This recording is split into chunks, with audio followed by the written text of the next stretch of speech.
Dave Crane. For many years, the biggest fear of most people was to stand up in front of a live audience, speak, communicate, and motivate, and get people to like your brand, your services, and your products. Most people got it wrong, but those who did get it right were seen as leaders. And then the lockdown happened, and now everyone's communicating through different platforms and webinars. And the problem is, if they didn't learn to communicate effectively before, they're even worse now. And they lose audiences who just switch off. And then we went digital, and the possibilities are endless. As a speaker, you can reach any amount of thousands of people, and you can share your message, you can motivate them, and you can change lives. As an event organizer, the possibilities are endless as to how big you can make an event. You don't have to worry about logistics, you don't have to worry about language. You can create something that people can watch in their own time and attend in real time at the same time.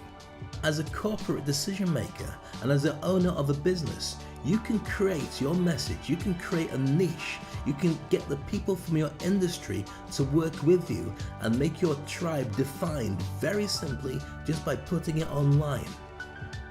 And what kind of events can you create?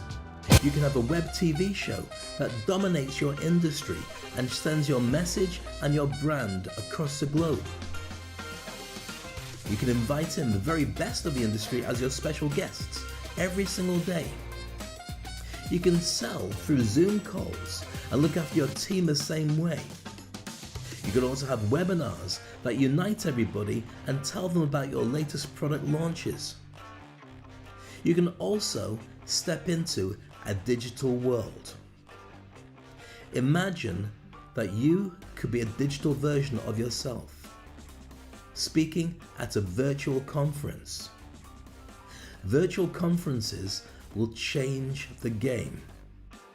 Not only can you speak in a big auditorium where people from their laptops are all present in front of you, but you can also have spin-off rooms, meeting rooms. You can display the latest products, and you can also have boardroom meetings at the same event.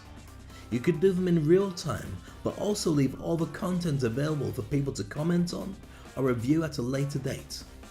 And the cost is a fraction. You can go global from your laptop. These are the possibilities that are for you, whether you're a speaker, an event organizer, a small business, or a big decision maker. You need to think about the new version of you and how that will impact your brand and take your opportunities to a brand new level. The possibilities are endless now that we're completely digital. You can be online and offline, on stage and off stage, and your speaking ability will drive your message, drive your brand, and change the world. It's time for you to now learn to speak on stage.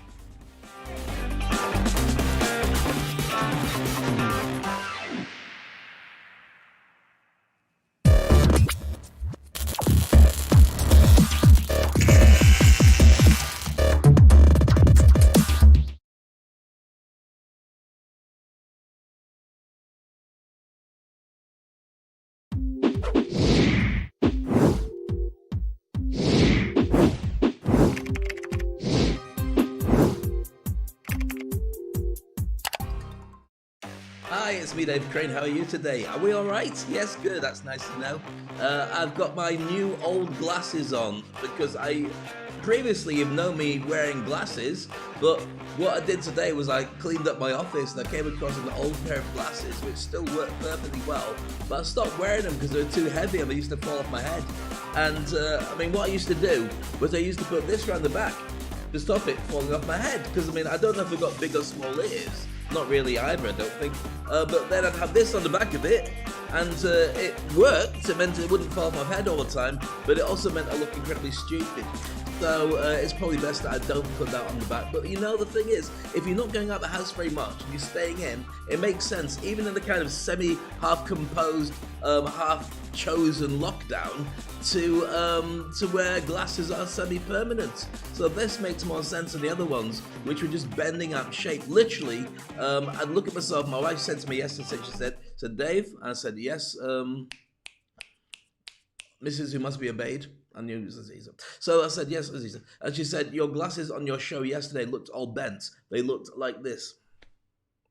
Now, I'm not convinced that the show looked like that yesterday, because it's a very serious show, all about the Biden and Trump election debate. But I take a point in the fact that they probably did look a little bit askew, because I've been wearing them for 8 months. They're only meant to be temporary, super light glasses you keep in your jacket pocket. So when you go to a meeting and say to you, right, Dave, can you just have a look at this? And you go, put the glasses on, aha.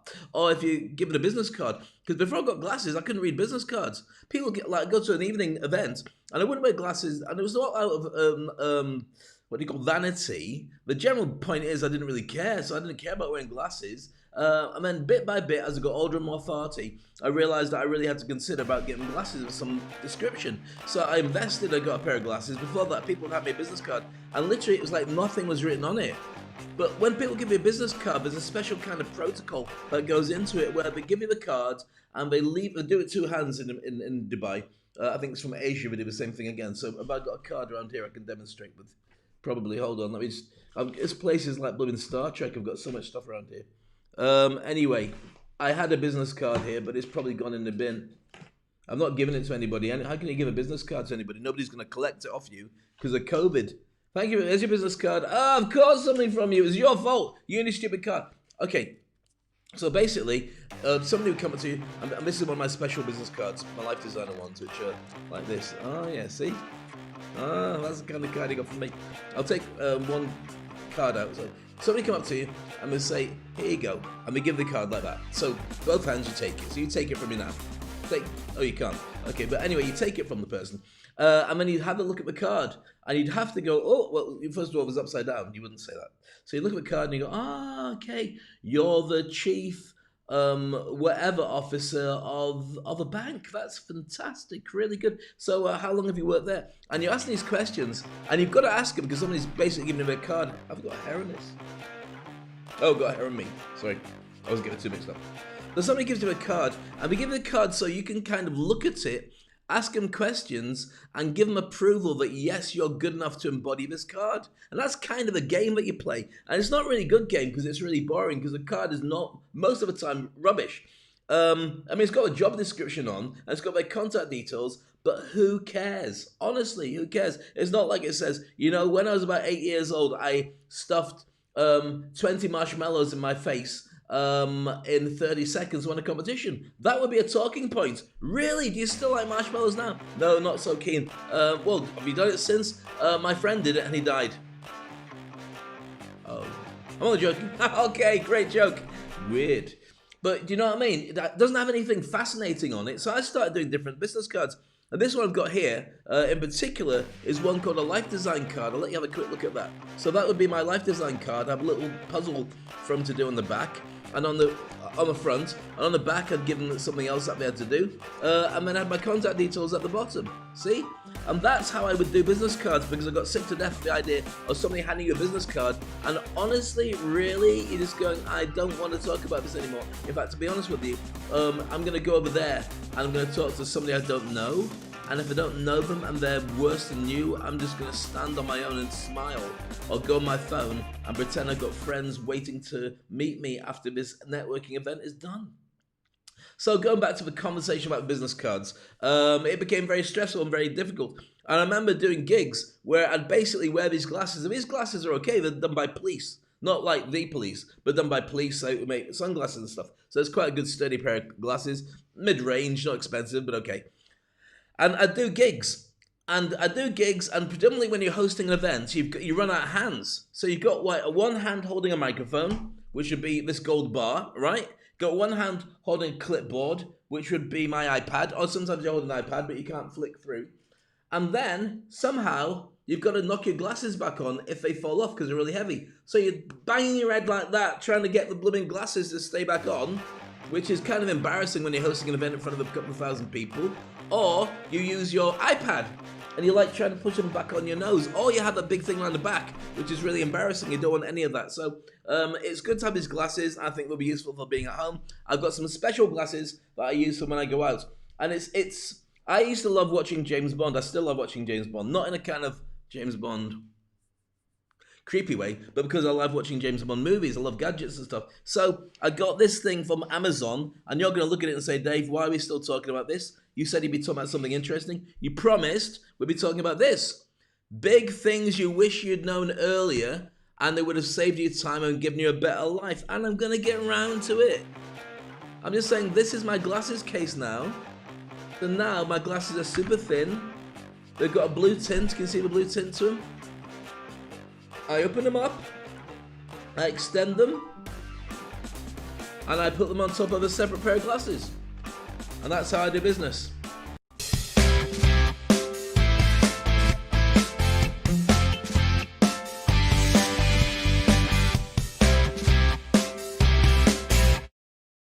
Not helping at all. Anyway, this is all about, oh, there we go, making money. It's all about the ability to get you to where you need to be an effective speaker, to grow your marketing, to get your reach to be more effective, to have people around the world wanting to do business with you, and also so your brand becomes synonymous with success for everybody who's across your industry. And that's what today's show is really all about. Going back to this, this is really what we're going to be covering today's show. Big things you wish you'd known earlier. And I'm going to share with you, first of all, a couple of decision-making processes, which I think will be very good for you, about weighing up the pros and the cons of doing anything, to be honest with you.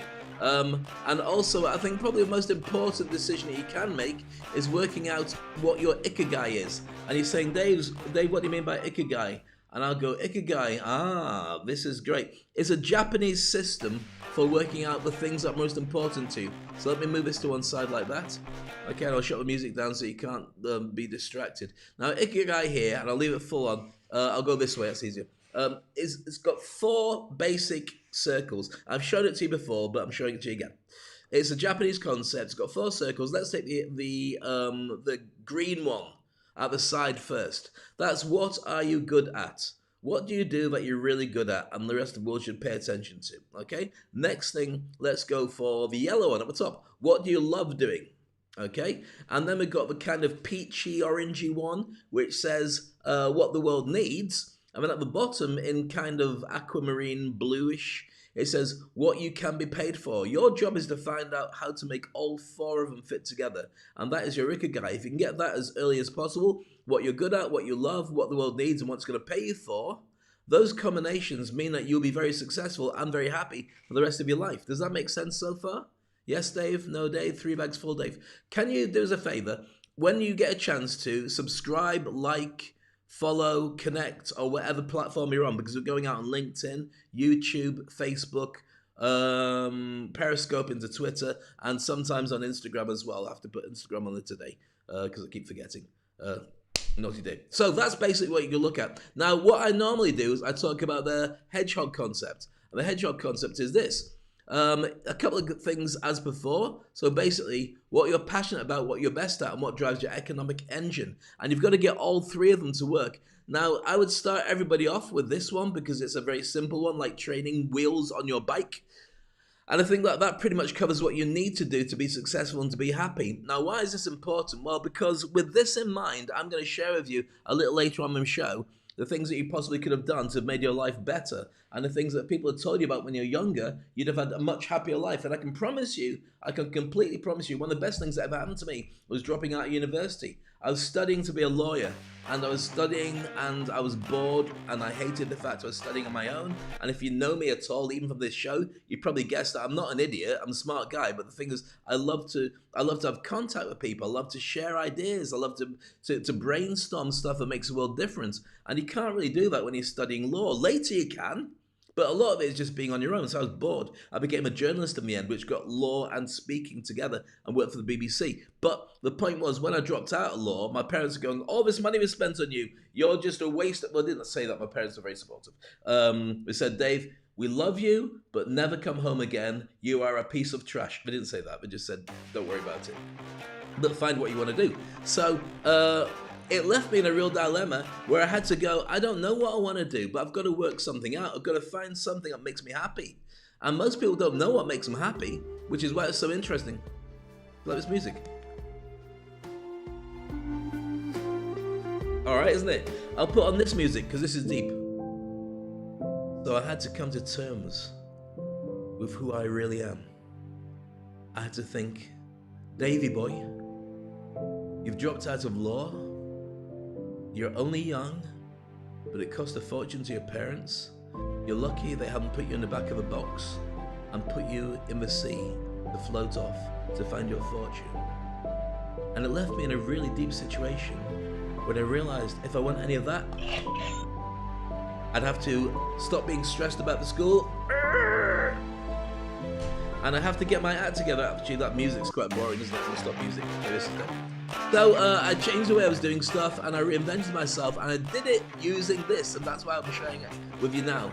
What are you brilliant at? What do you love doing? And what will pay for you to do it? So let's put this in some kind of real perspective now. We'll work on this one, not the Ikigai, because it's a bit complex.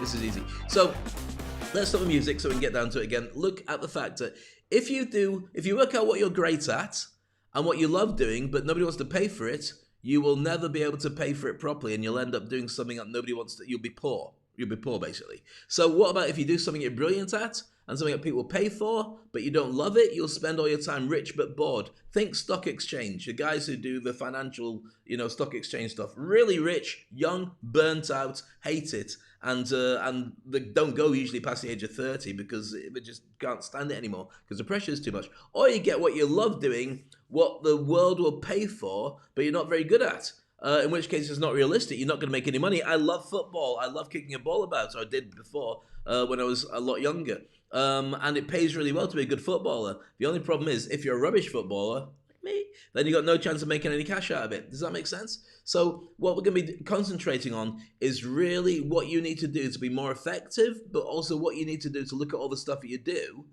so you can turn out something that works for you, works for the world, is what you're brilliant at, and will make you successful on an ongoing basis. Is that good for you today? Would you like that? Because we were very serious yesterday talking about all the stuff that had to do with the elections and so on. And I'm burnt out of elections. I'm done with it. You can't be done with it. I know it's going to come around again and again. It's going to bite you like in the butt. And especially from now in 5 weeks time, 7 or 5 weeks, 35 days. It's going to be 7 weeks time. No, it's not. It's 5 weeks time. 5 weeks time. In fact, minus 1 day because it was yesterday. It's 5 weeks time. I'm just done. I don't want it anymore. So next up, let's have a look at a video, and I'm going to tell you how you can choose to do things based on what's right for you and what's wrong for you. So we're going to look at the pros and cons on a video next on Speak on Stage.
welcome back to Speak on Stage, all about the pros and cons about dogs and cats of all things.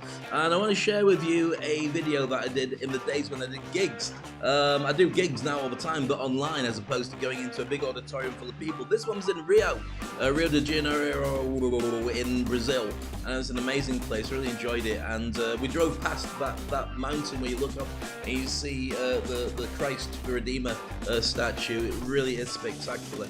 And amazing.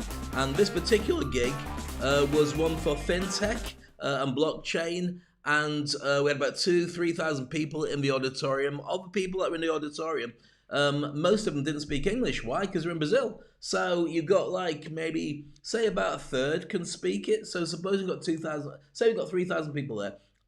Roughly about 2,000 of them can't speak English, so they're getting translations done, and the translations are done through this team of obviously translators. And those people were sitting there in booths with headphones on, translating what I was saying.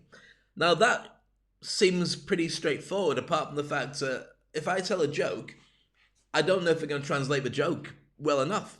If I translate the joke wrongly, or they translate it wrongly, or I make it too complex, like maybe even this show, they might say the wrong thing, in which case the audience might be horrified, and I wouldn't know. Plus, also, when you speak, you've got to delay stuff, slow it down for the translation, leave little gaps, so you're going about 3/4, 2/3 of the speed of normal, then leave little gaps for them to get it, react to you, and then you can move on to the next bit. So it's kind of like baby language. Hi, how are you? Good to see if you are with me.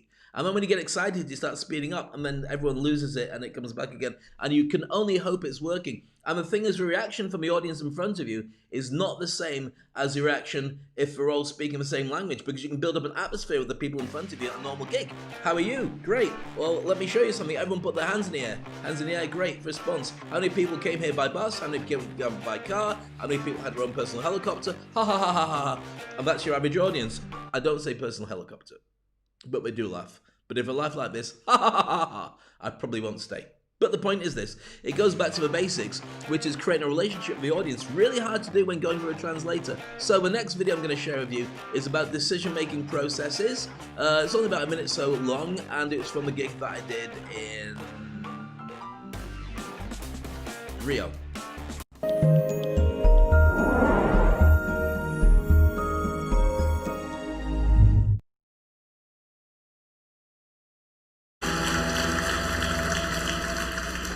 What happens with success is very simple.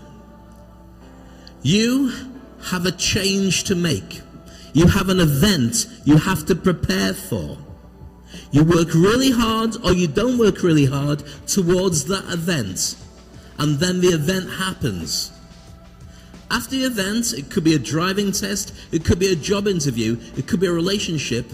You get a result. The result might be good, the result might be bad, but it's just a result. It's not a failure, it's just a result. Now, what most people don't do is ask for feedback. They don't ask to see what they could have done to change it. When you do ask, you can learn how to change the game. So therefore, you have never failed. All that's happened is you did something and you didn't get the result you want. You can go back and do it again, or say, you know what, I'm going to do something different.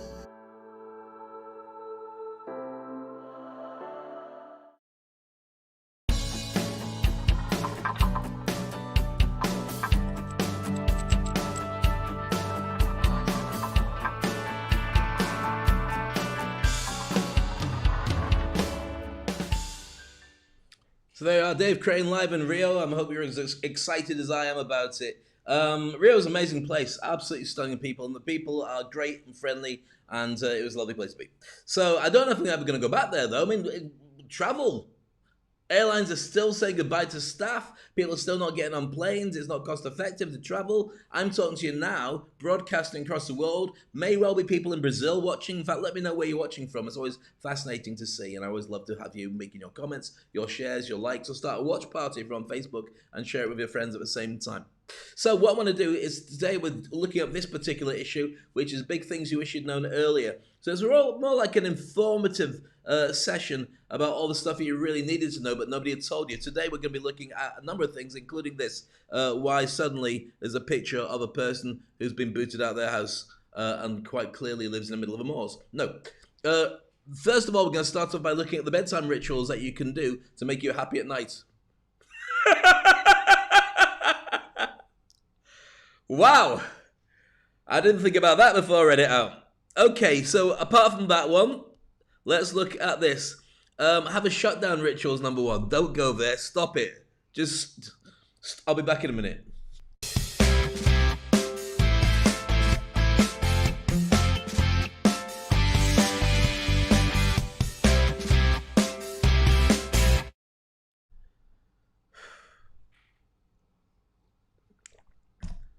Keep it clean. Just stop. All right? Stop. Enjoy your coffee and behave. So bedtime rituals, or say rituals to do before you go to shut down at bedtime. First one, have a shutdown ritual. It wasn't even that. The title is this. Where is it? The title is 7 things to do that'll make you happy at night. Number one is have a shutdown ritual. That means basically, same time every night, work out a system for allowing yourself to just get slowly ready for bed and chill out and go to sleep. Does that make sense to you? Yes, Dave. And so that's number one. Number two, I'm going to get through this because I can see this is just going to end up with me laughing quite a lot, and it's not going to help. Turn weeknights into weekends. That means that when you stop working and you've done your proper work, and this is very important in lockdown as well, don't work after that, just stop. Pretend it's a weekend, have some jolly time with you, your friends, your family, on Zoom if you've got nobody living in the same place, and just make sure that you've got a couple of hours that you spend, that's quality time for recharging. Do that every night, and suddenly you end up with a much happier life. All right, number 3, mastery, not TV. That means spend your time working on something really cool. Don't just sit on the couch and go, Netflix. Nothing wrong with Netflix. I love Netflix. Nothing wrong with all the competitors Netflix as well. But what I'm just saying is, if you can use that time to do something really cool, reading, writing, creating, then doing that on a regular basis is much better. All right, and these are options, by the way. You might just say, no, I just love TV. In fact, you're boring me as well, Dave. Don't. Okay, number 4, wind down, don't collapse. So don't get to a point where you're completely exhausted and you just crash in your bed, because the odds are you'll wake up halfway through, and it's not really good to be like that, because you're then saying, I want to be so wiped out that I'm going to sleep for 6 hours or 4 hours or whatever it is, 8 hours, depending how long you take. And it's better if you have a way of winding down. It's got here the power of sleep. I don't know about power of sleep because I have studied it, but I got bored and fell asleep. Number 5, don't go to bed angry with your partner. Now, this is all about the fact it's bad for your relationship, but I've also got to add because you might never get a chance to wake up because you could get a pillow and put it over your face. And after the kicking stops, they get a good night's sleep and you get a good night's sleep forever. But it's not good to go to bed angry with your partner because you're just going to dream about it and then you'll think about stuff. My wife sometimes, right, by the way, she has arguments with me when she wakes up. And I'll say, why are you arguing with me? She'll say, you know what you did last night in my dream. And you know what? We've been married for such a long time and I love Aziza so much. Do you know what I say? I'm sorry, I won't do it again. And I go, in my mind, not in real life. Maybe in the show. All right, number 7, write down the good stuff that happened throughout the day, which means that you've got a real reason to give gratitude. Remember I mentioned about the gratitude book before? Hold on, let me just lean over here. As you look at my gorgeous beard and say, Dave, get it cut, you look like Gandalf. My gratitude book, you see it where it says attitude? It's got a grr on the front of it, gratitude. See? Gratitude book for writing down all the things that you love in life so you remember them. And it means that you have a positive outlook and you send it out to the world. And you attract to your life good things if you write them all down before you go to bed. And number 7, schedule something to look forward to the next day. What are you going to do tomorrow? That's going to be exciting and worth looking forward to. Yesterday, my daughter has been reading David Walliams books. Now, David Walliams, I'm a huge fan of his work. Really funny. You'll know him from Little Britain, the taller guy who plays Lou. Is it Lou? When they got the guy in the wheelchair who keeps getting out and doing really funny stuff. Hello, I like it. Don't like it anymore. Red. If you know what I'm talking about, you'll know. If you don't know, then it's David Walliams. Brilliant comedian, great entertainer, and so on, and writes some brilliant books. But the books are heavy duty, man. My daughter keeps coming to me and crying, saying what happened. And like, such and such died. And so people praise the books because they're like real life. And the truth is, with Disney always had tragedies in it. Bambi's mum is not getting anything for her next birthday, if you know what I'm saying. So David Williams' books are globally received as being brilliant, but they're heavy duty. So when I say look forward to something, don't read the books to your kids unless you really want them to start feeling as depressed about the world. No, the good books.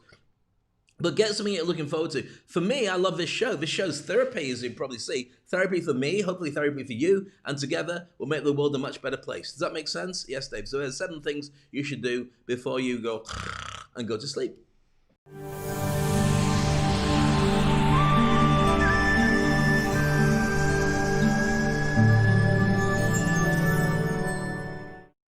And now it's time for the meat of a sandwich, as it looks like.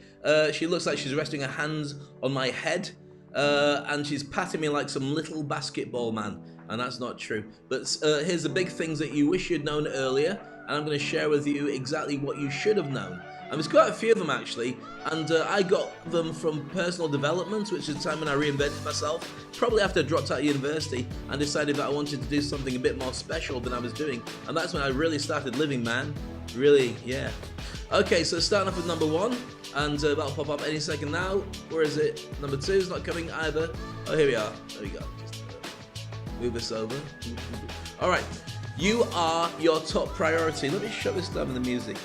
I'll change it to that nice music again. Ah, see, it's nice. It's cool. Okay, you are your top priority in your life, and you always have been. Now, one of the things about it is people say you should always look after other people first. No, you don't. You look after you first, because otherwise you end up giving away. There's a real truth here that most people won't know. I'm going to share it with you, and it's quite controversial, and some people might complain, and I don't really care, because the truth is the truth. Mother Teresa, before she died, had lost her faith, and she was really unhappy. Yeah, I know. You're going to try and say, but she was the holiest of holiest people. Why would you say that? She was God-given and so on. Many of those statements may be true, but the thing is, she gave everything away, so she was isolated completely from any kind of home comforts, and she's surrounded by poverty and sadness and disease, and she didn't keep anything back for her. But in the end, she thought she'd been abandoned, and it's really sad to share this. So that's why it's so important that you do look after you and do some stuff. And it might sound like saying be a bit selfish, but it's not being selfish. If you find that you can work with yourself and you're happy in your own skin, you can give more to other people. It's like on a plane when the air stewardesses, we can't even get on a plane now, but on a plane, air stewardesses, well, they don't even do it now. It's on a little screen in front of you. But the air stewardesses would say, the fire exits are here, here, and here. If an oxygen mask comes down, and they would do it like this, if an oxygen mask comes down, put it,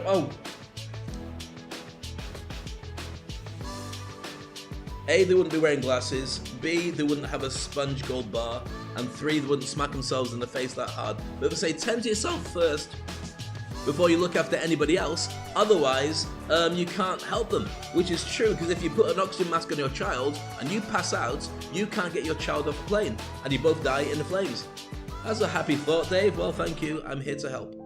So that's true for number 1. Number 2, and things you should have known earlier, is nothing is worth sacrificing your health for. It's true. And I know this from experience, because I had a party for the first 30 years of my life, and I'm not saying I'm suffering terribly from it, because I come from good genetics, mum and dad, enjoying life, I've got to say. But at the same time, I do think it's valuable now. And I'm saying to older people, really, young people know this. Young people are going, yeah, why would you eat that? Why would you go out on a Saturday night and get so blasted that you fall over and you wake up in a skip?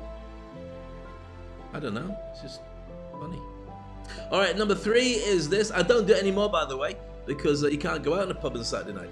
And we're in Dubai, so Saturday night is a different night. It's a Thursday. The people around you, but I don't do it because the wife doesn't let me, because she doesn't like me waking up in a skip anymore. The people around you should be those that love you and support your growth. This is true. I know lockdown's challenging, but don't surround yourself with people who go me, gimme, gimme, gimme, and they're not really there for you. It's really important that you don't. Because if they're not supporting you, then they're taking from you, and you will be the best, the average of those people around you. Jim Rome and Tony Robbins, well, so respectively saying 5 and 7, but let's say the seven people closest to you, you'll be the average of their happiness and their success and their financial results throughout their entire life. So if you're surrounded by really depressed people with no money, you'll end up feeling like a depressed person with no money. An average of them. If everybody's got no job, you'll be an average of them, so you'll have a job, not have a job. And if everyone's gone through a divorce, you'll be the average of them. And I know what you're going to say. You're going to say, yes, but Dave, hold on. Let's talk about the fact that at least they're there for you. Yeah, but maybe you should get other people to be there for you. What if their family? Get rid of them. Really, get rid of them? Yeah, get rid of them. Don't get rid of your family. I'm not saying kill them. I'm not saying even divorce them. What I'm saying is limit the amount of negativity that comes into your life and choose the people that are going to make you feel more positive. Is that okay? Yes? Yes? No? Yes? Yes.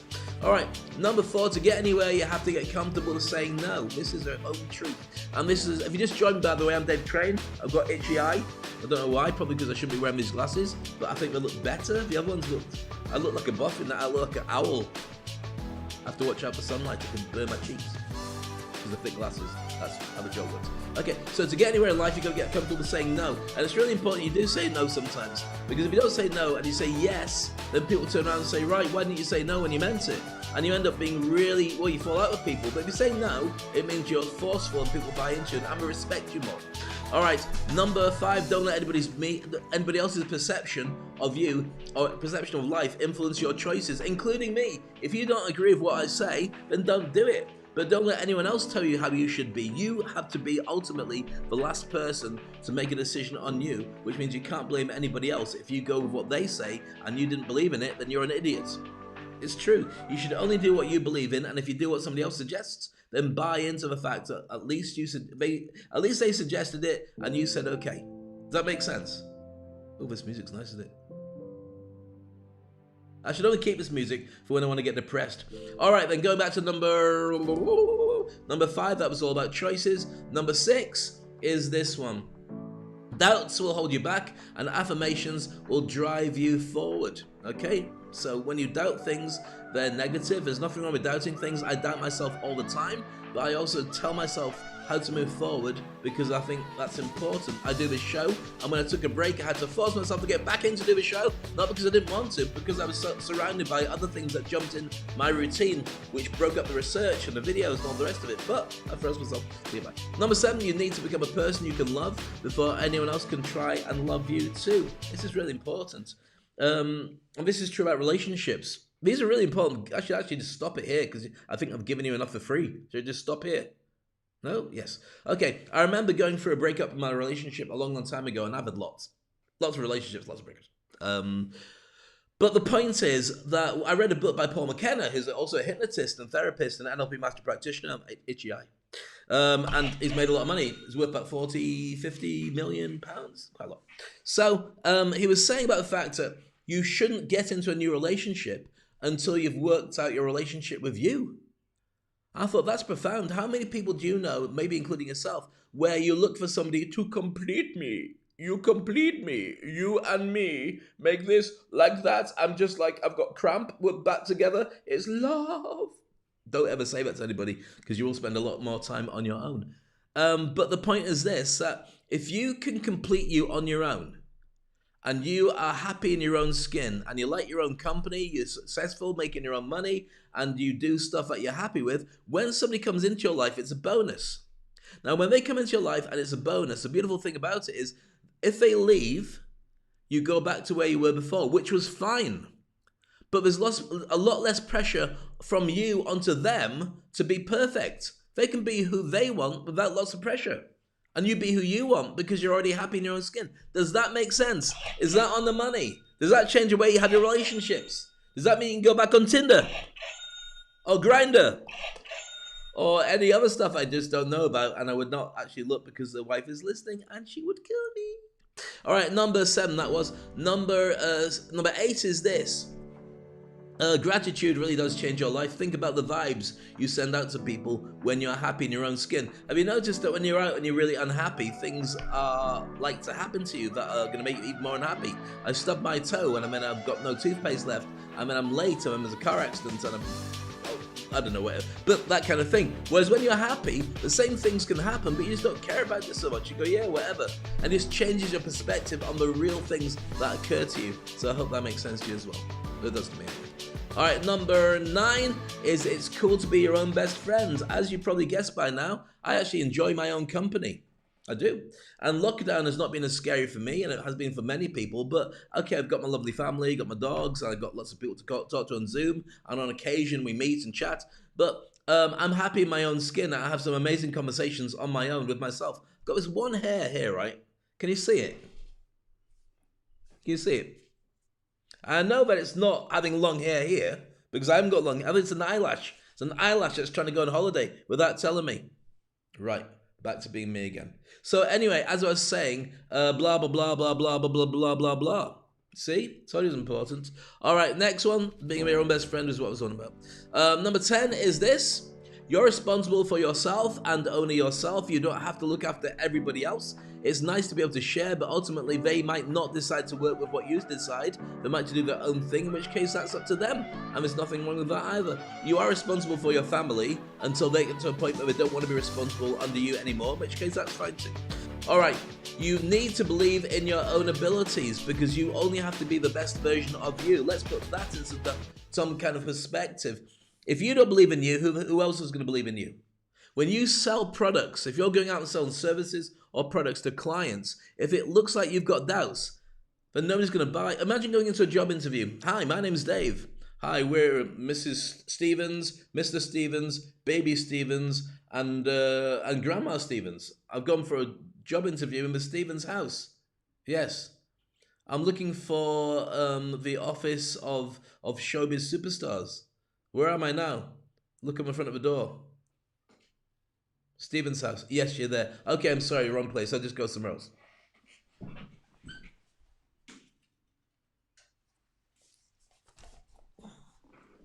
Hello? Hello. Hi, my name's Dave Crane. Good, what's your name? Mr. Babbitt, Jobo, and Balaba. Perfect. I've come into the showbiz house that I was looking for. So anyway, if I was to turn around and ask me all those difficult questions in a job interview, I've not been for a job interview for many years, as you probably guessed by how bad that sketch was. But if they'd asked me loads of questions, well, the reason I haven't been for a job interview for many years is because I don't want to be in a situation where somebody can say no. Who the hell are they to say no to me?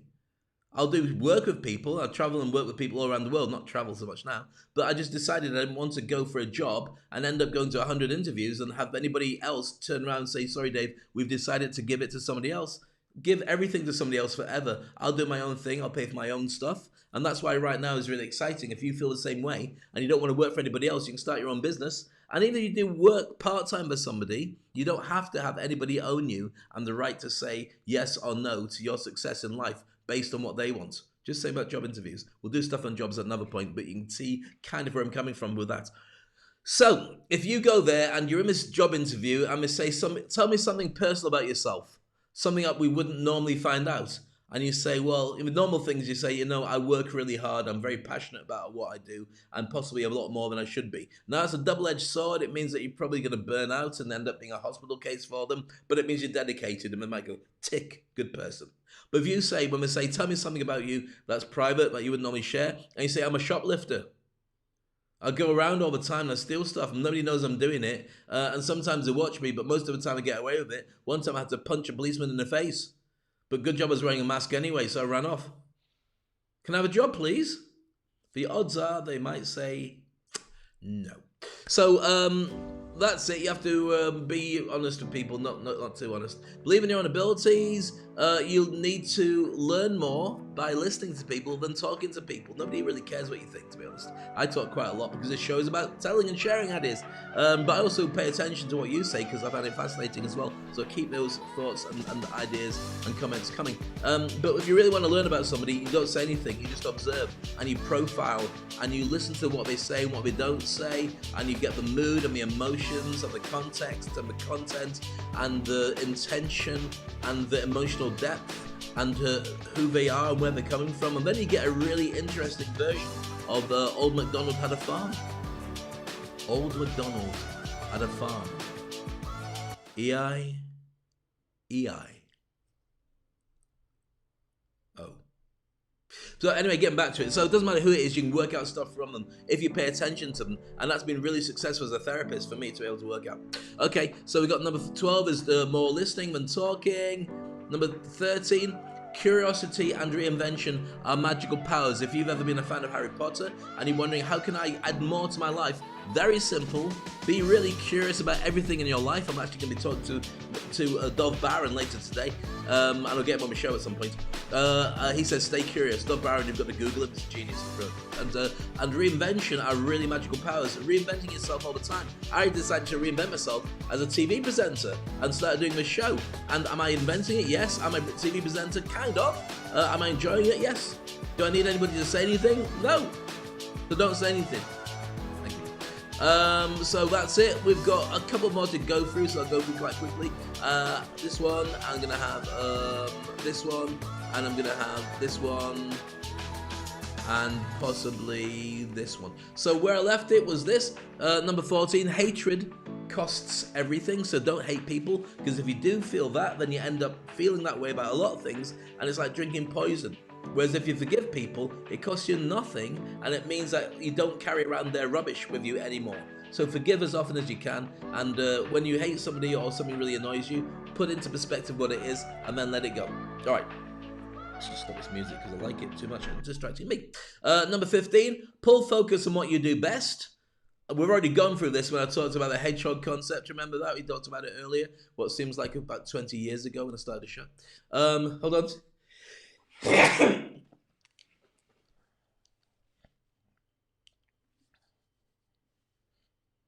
Number 16, smile and laugh at life and do it as often as you can do. My antidote to having fun in life is that I might do all this stuff and have lots of fun with it, and I do it for one simple reason, and that simple reason is I want to enjoy what I do. And there will be people who say I can't take him seriously, and you know what? I don't care. Don't watch a show.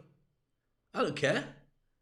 I do actually care. Please, no, come back. But the point is, I have fun doing it, and hopefully you join in with the fun as well. Life doesn't have to be suits and boots and feeling that the whole world has to be straight and square and boring, because it's too late. Right now, it's whatever gets you through life that really matters. And if you can do that on a regular basis every single day, then you'll end up with a bigger level of happiness. True? True. And that's it. Number 17, I think, is your final thing for today. Let me just check. One job. You've got one job in life, and that's to create the life of your dreams, doing exactly what you want every single day that pays you money and makes you happy. And if you do that, then you end up with a really happy life. Those are the things that I put together that I think you should have been told from a much earlier age. I tell my daughter these things, and I always have, and I hope that she's happy as a result. And if you've got kids or friends or somebody who feels like they need something, take a snapshot of this, see if you can edit out my head, and share it. It's Speak on Stage.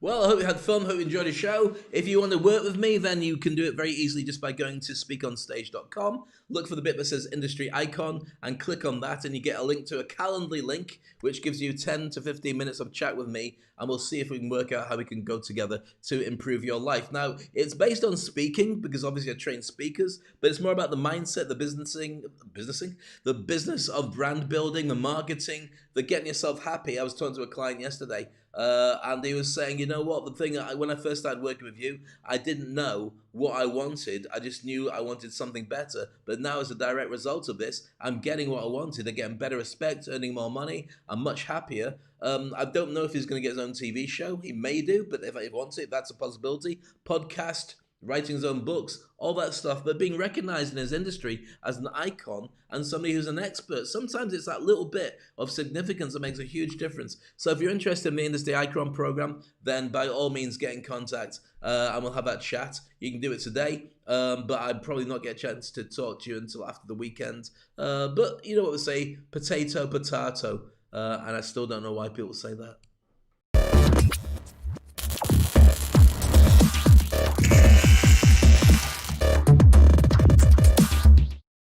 So that's about it for the show. Hope you enjoyed yourself. Hope you got a lot out of it. Hope you learned a lot and were able to get something that will significantly change your life. We may have a show tomorrow. I'm trying to do it every single day, but it just depends how busy we get. And so I want to share with you something that I thought we'd do about reinventing yourself, deciding who you truly want to be, and it doesn't matter what people think, you can still create incredible levels of success. It's been a pleasure having you with me. My name is Dave Crane. Love your comments, share them, and come join me next time. This is Fair Play, and thank you for being with me on Speak on Stage. I'm sorry, I didn't explain. I tried to motivate you and move you forward, but quite clearly all I brought you was pain. Tried to share some ideas and I didn't do enough to show you what I really meant, because it left you feeling confused and afterwards your brain was spent.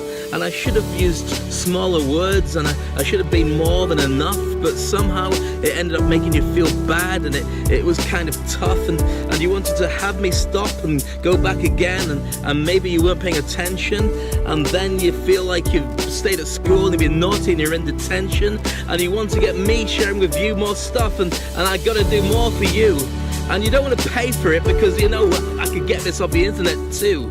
But my friend told me this, and you know the internet the same kind of stuff as you, but I don't see why I should pay or I should make the effort, because I want it to come in a bottle as well, and if I get it in a bottle, I get it in a pill form, I'll never have to do much work. But it doesn't work that way. None of it does. If you want to get something out of life, you've got to get off your ass and move. You've got to look around and see where you come from. You've got to make a decision. Where are you going to go? And how do you think they get there? All those stars. How do you think they get there? All those people who turn around and say, I'm amazing, I'm a Kardashian, I'm on the front of a newspaper, I'm on the front of a website, I'm an influencer, I'm a celebrity, I'm super rich, I'm super powerful. Do you think they all got it for free? And some did. And some didn't. Some worked their asses off. And some still do. And some people wait. And some people complain. And we don't realize how easy it is. And that might be you. One day won't matter. We'll have no time left. And people will say to you, did it matter to you how hard you worked? How many people helped you? And the answer will be no. All that matters is what did I get out of it? And the best way to judge is that smile you have right now, or that frown that won't go away. It's your choice. It's your life. And for me, yeah, I'm gonna play.